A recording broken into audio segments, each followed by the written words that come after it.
I was in Nassau, Bahamas in November and was riding in a taxi, and the taxi driver drove past this big construction site. And he said that it was going to be a huge resort called Baha Mar, that it was being built with a loan of $2.5 billion from the Chinese government, and hopefully it would create lots of jobs and boost the economy of the Bahamas.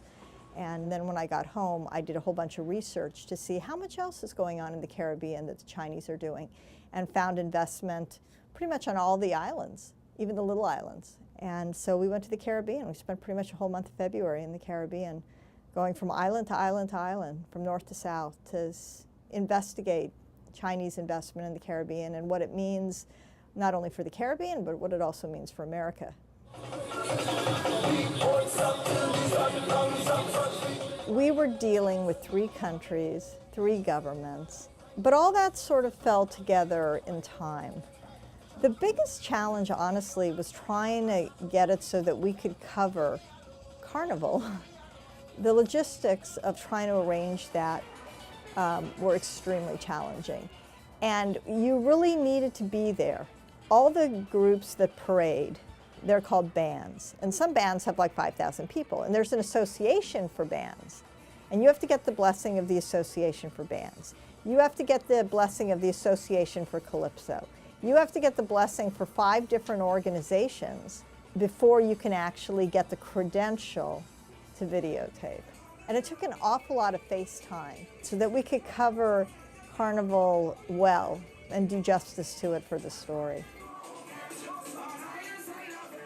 The reason we went to Trinidad to cover Carnival was because something unique has happened, and that's that Carnival costumes now, which have always been made in Trinidad, passed down from generation to generation. Now, because there's so much demand for these Carnival costumes, they're actually getting made in China to meet all the demand. And so there are these 2 camps now. There's the camp that makes the costumes themselves with volunteers and passing it on from parents to children. And then there's the group that creates so many costumes that they have to outsource to China. We thought that was very ironic, and we thought that was an interesting story angle. And so that was the reason why we went to Trinidad for Carnival. It wasn't just a boondoggle. We've talked to a range of really interesting people throughout the Caribbean with some really diverse opinions.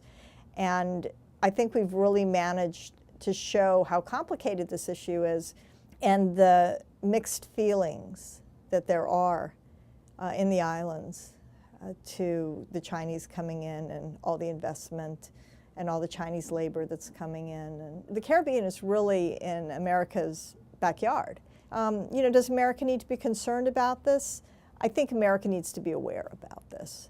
That's what people in the Caribbean were telling us.